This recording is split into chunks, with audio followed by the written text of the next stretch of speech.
Muy buenas tardes, bienvenidos una vez más a Opiniones, este programa de la programación en español del Canal 17. Hoy vamos a hablar de América Latina, de varios países que desgraciadamente se encuentran en lo que pudiéramos decir el ojo del huracán.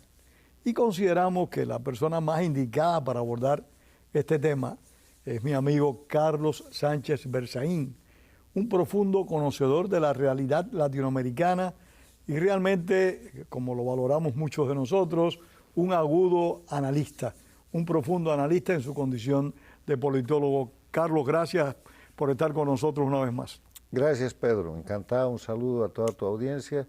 Está empezando el año 2025. Feliz año a todos los hombres y mujeres de buena voluntad. Así decía José Martí, hombres y mujeres de buena voluntad, que desgraciadamente hay países donde los gobernantes han perdido por completo la buena voluntad, Carlos. Hagamos un análisis de las Américas. A mí no me gusta hablar de América Latina, porque América Latina es una fracción de un continente en el cual la interacción en el mundo globalizado de este siglo es absoluta. Son las Américas, empiezan en el Canadá, terminan en la Argentina. Tenemos la América del Norte, la América Central, la América del Sur, la América del Caribe, geográficamente. Tenemos culturalmente la América Anglo y la América Latina. Algunos quieren hablar incluso de la Hispanoamérica para quitar de ahí algunos otros países. Realmente pero hay el personas... término adecuado es Latinoamérica porque abarca a todos los países que hablan lenguas que provienen de las lenguas romance. Y ahí está el francés, está el portugués, está obviamente el español, etc.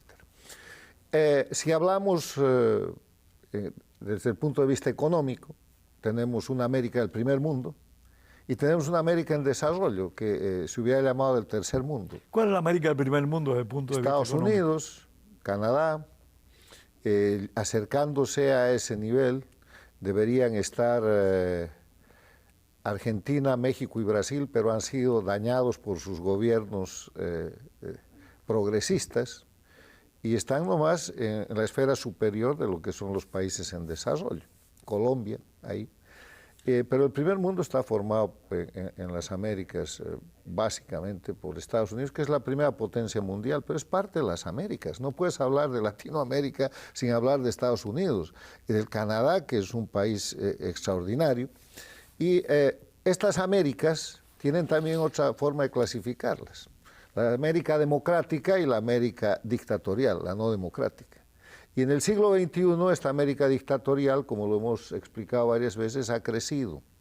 El año 1999 solo había una dictadura, la de Cuba, con Fidel Castro, que agonizaba en el periodo especial. Llegó Chávez al gobierno, la rescató, se juntaron con Lula y ocuparon prácticamente toda América Latina, todo Latinoamérica, incluyendo los países del Caribe, y arrinconaron a la América del primer mundo. Pero eso se ha pasado.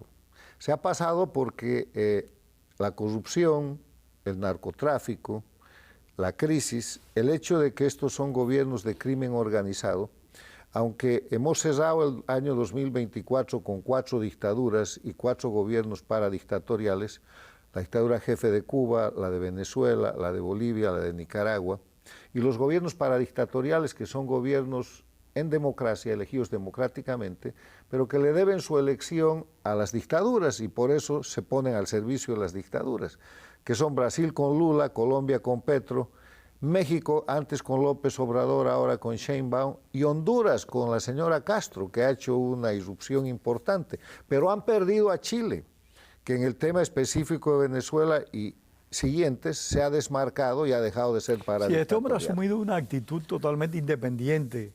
No, ha regresado a los parámetros de la democracia, porque como toda política es local, si él hace otra cosa es capaz de perder el gobierno en Chile, está muy debilitado. Entonces, describiendo las Américas para... O sea, tú consideras que no lo ha hecho por convicción, sino por una necesidad de sobrevivencia. La política no es convicción, la política es interés, y es claro el interés de Boric de sobrevivir en la interna, donde él está, pero lo ha hecho bien. Es ahí, de ahí nunca se debió mover, porque tú puedes llamarte de izquierda, de derecha, de arriba, de abajo, de donde quieras, que son parámetros además superados por la globalización y el sistema capitalista mundial, pero lo que no puedes hacer es respaldar el crimen organizado transnacional que ha tomado forma de dictaduras en las Américas, porque las dictaduras del denominado socialismo del siglo XXI no son política, son operaciones criminales transnacionales que están perfectamente descritas por la Convención de Palermo contra la delincuencia organizada transnacional. Entonces, en este contexto, empezamos el año 2025, pero empezamos además después de un año 2024 muy importante para la democracia. La democracia le ha infligido cantidad extraordinaria de derrotas a la dictadura en este eje de confrontación de las dos Américas, la democrática y la dictatorial. La dictadura, las dictaduras se van a acordar con muy mal recuerdo del año 2024 porque han sido derrotadas en toda escena. Y te doy algunos ejemplos. La punta de lanza más importante es Venezuela. La derrota empezó a fines del 2023 cuando María Corina Machado ganó la elección primaria con el 96%. Hizo resucitar la oposición, que estaba fallecida, estaba muerta. Derrotó a la oposición funcional, porque ese es otro concepto. Las dictaduras del socialismo del siglo XXI, para simular algún tipo de legalidad, hacen elecciones. Pero son elecciones en dictaduras electoralistas, que se definen como el lugar donde el pueblo vota, pero no elige, porque ellos son dueños de quién vota, de los candidatos, de las reglas, de los jueces, y finalmente del conteo de votos con el que hacen fraude, como ha pasado en Venezuela. Todo lo controlan. Okay. Y en ese sentido, ellos para practicar esa simulación, las dictaduras necesitan oposiciones de mentira. Necesitan gente que simule que quiere tomar el gobierno, que simule que se opone a ellos, pero que en verdad los ayuda a sostener la farsa. Y eso se llama oposición funcional. Lo que hace María Corina al terminar el año 2023, ganando con el 93% la elección primaria de Venezuela, es derrotar al régimen y derrotar a la oposición funcional. Y en el 2024 emprende una campaña que es muy exitosa y que son derrotas consecutivas a la dictadura porque primero la inhabilitan y ella decide jugar con las reglas de la dictadura. Pone otra candidata, otra Corina Lloris.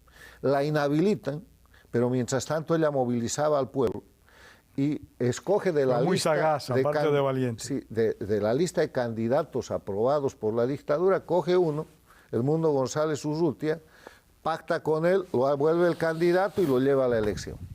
Y en el proceso electoral ha hecho que el pueblo venezolano pierda el miedo y ha puesto contra la pared a la dictadura. Llega la elección del 28 de julio y la apuesta de la dictadura era que el pueblo no vaya a votar, miedo, y que podían hacer su fraude. Y María Corina vuelve a ganar. La movilización es general, la votación rompe cualquier récord, el país había perdido el miedo y los resultados son clarísimos, al punto que cuando Maduro presenta su fraude, y este es otro triunfo, María Corina y su equipo presentan copias auténticas de cada mesa de votación que demuestra que el candidato Edmundo González Urrutia le ha ganado con más del 67% contra el 30%. Hicieron un trabajo muy serio, muy concienzudo, muy dedicado, muy dedicado. Bueno, otra derrota. Entonces viene lo único que le queda a la dictadura, el uso de la fuerza, terrorismo de Estado. Terrorismo de Estado se define como el uso de delitos, la comisión de crímenes desde el gobierno, con el propósito de generar miedo en la población, de manera que con ese miedo la gente asuma conductas que de otra forma no serían posibles.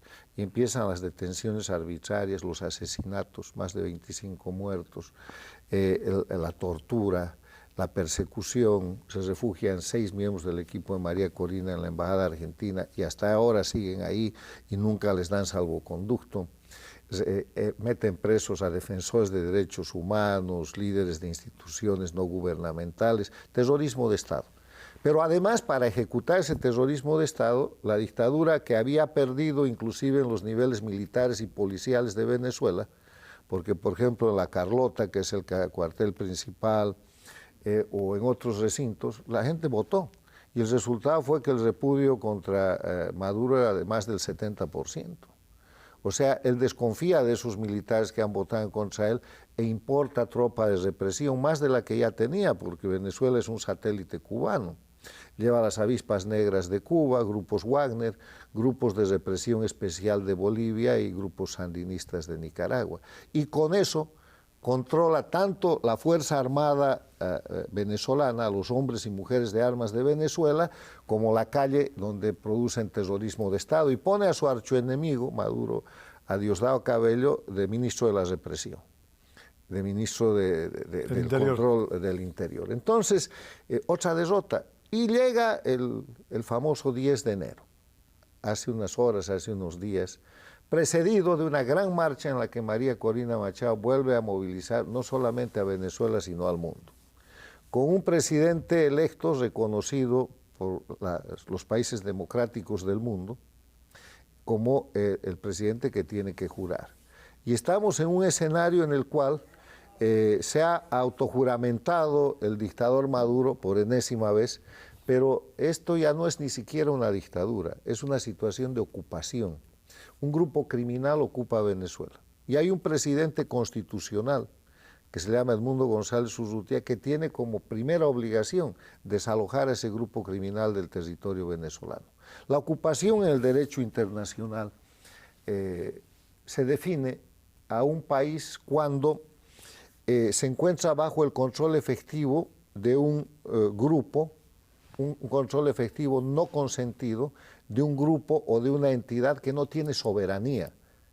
Y el grupo criminal, que podemos llamar el cartel de los soles o el cartel de Maduro, ha perdido cualquier posibilidad de legitimidad y soberanía el 28 de julio. Tanto que inclusive el dictador sandinista no ha asistido al espectáculo este. Ha estado sí Díaz-Canel, pero el punto es que eso no termina nada, eso no define nada. Si Maduro cree que con eso ya se arregló el asunto, con eso lo que ha hecho es poner el certificado de que Venezuela hoy día es un país ocupado por un grupo criminal y generar la obligación al presidente constitucional de Venezuela, que es Edmundo González Urrutia, de utilizar sus potestades legales para desocuparlo del país. ¿Y qué son las potestades legales del presidente constitucional de Venezuela? Es jefe de Estado, es jefe de gobierno, es jefe de la diplomacia y es jefe de las Fuerzas Armadas. Como jefe de la diplomacia, lo que tiene que hacer es nombrar todos los embajadores en todos los países y en todas las organizaciones internacionales casi inmediatamente. Entonces le va a quitar a Maduro toda la presencia internacional, porque Estados Unidos, ¿a qué embajador va a reconocer? ¿Al que mande Maduro o al que mande no tiene la Unión Europea? Entonces, que reconozca un embajador de Maduro cuando hoy acaban de aumentar, el pasado viernes aumentaron a $25 millones la recompensa por la captura de Maduro. No lo vas a reconocer, lo que yo estaba poniendo es simplemente el ejemplo. Entonces, estamos en una situación en la que la lucha sigue y la regla es persistir y resistir, y el pueblo venezolano está librando una contienda contra el crimen organizado que no solamente abarca al pueblo venezolano, es una lucha por la libertad y la democracia de todas las Américas. Porque una vez que cae Venezuela, como dominó las siguientes Cuba o Nicaragua o Bolivia, se acaban las dictaduras. La dureza de la resistencia de esta organización criminal en Venezuela es que saben que si se suelta ese eslabón se acabó toda la cadena. Así sea, Carlos. Esa es una de las derrotas que está en curso. La otra, la Argentina, Milei, empezó su gobierno con expectativas, un gobierno de minoría, un gobierno sin control parlamentario, un gobierno de un país con una hiperinflación, con una crisis extraordinaria, con un dólar blue, como le dicen los argentinos, al dólar no oficial en las nubes.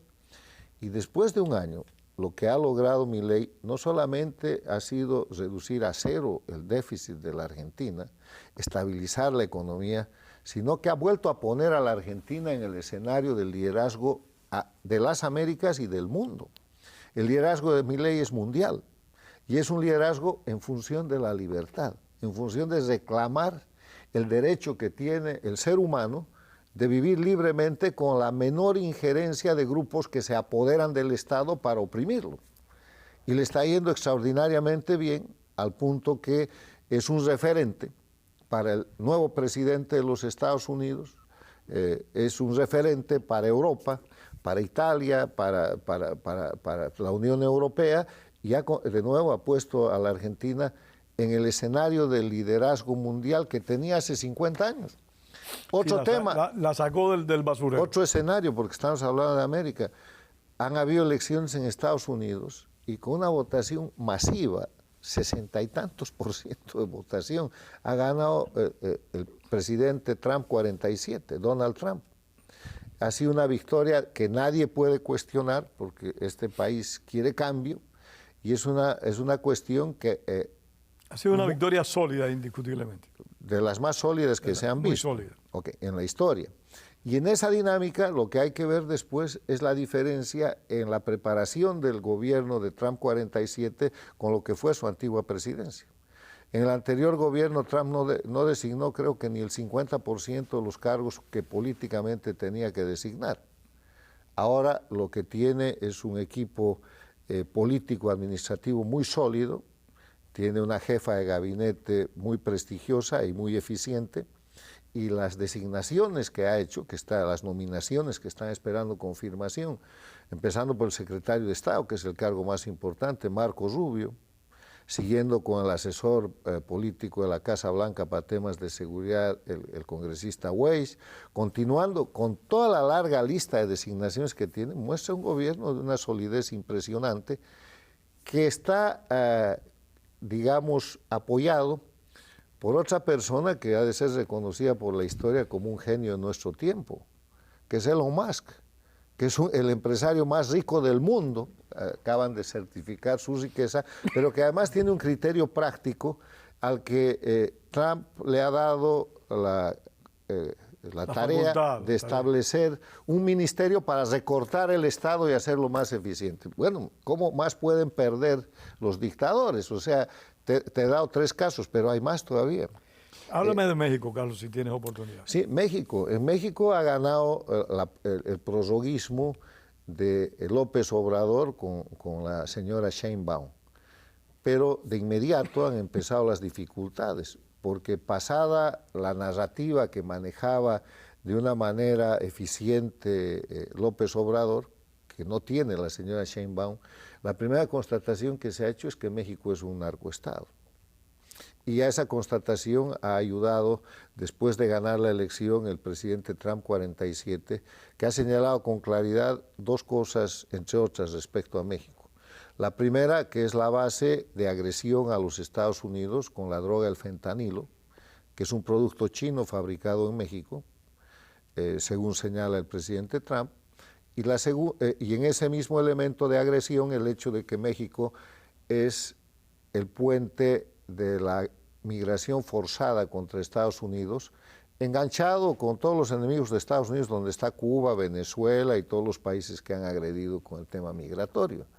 Porque en los últimos 2 años a Estados Unidos han ingresado, creo que 10 Marieles. ¿Se acuerdan del famoso Mariel? El Mariel de 1980. Que creó tanto problema. Bueno, en los últimos 2 años eso se ha multiplicado por 10 y parece que no hubiera pasado nada. Yo creo que mucho más de 10. Pero ha pasado porque ha puesto a este país en crisis. Ha puesto estados completos como California, como Nueva York, como Chicago y otros en crisis de salud, en crisis de habitación y en crisis de seguridad, porque en medio de esas migraciones ha venido el Tren de Aragua, ha venido una cantidad. Entonces México está señalado, primero, por agredir a los Estados Unidos con fentanilo y migración forzada, y segundo, que no es una poca cosa, Trump ha dicho que México es el caballo de Troya de los chinos, porque aprovechando el Tratado de Libre Comercio que hay entre Canadá, Estados Unidos y México, los chinos instalan industrias en México y penetran en Estados Unidos. Entonces, se acabó la fiesta para el gobierno mexicano, hay que ponerse serio, porque si no van a pagar consecuencias, han de haber consecuencias económicas gravísimas. Estados Unidos es el principal mercado de México. México no puede seguir regalando petróleo a la dictadura de Cuba que agrede a los Estados Unidos y a todas las democracias de la región y con la otra mano beneficiándose de la economía norteamericana, que es su principal mercado. Algo está mal ahí. Lo mismo que Colombia y que el Brasil, que son gobiernos paradictatoriales que tienen en Estados Unidos su principal mercado. Canadá ha entendido el tema más rápidamente, pero se ha producido un efecto fantástico que se produce en los países con democracia parlamentaria. No, ha caído Trudeau, no es que ha renunciado, ha perdido la mayoría, porque en el sistema parlamentarista la mayoría es la que sostiene al poder ejecutivo, al presidente, al primer ministro o al gobernante. Y viendo la relación, la certeza de las afirmaciones del presidente que está llegando a los Estados Unidos y que se posesiona el 20 de enero, el sistema parlamentarista canadiense ha preferido deshacerse de Trudeau y esperar a Trump con otro tipo de gobernante. Entonces, México está en una situación muy complicada, con una economía en situación crítica, con estados dentro del Estado mexicano que son completamente narcoestados, situación que fue agravada con la última medida de López Obrador, que fue el llevar adelante la elección de jueces, que es lo mismo que decir al narco, escojan los jueces que los van a juzgar.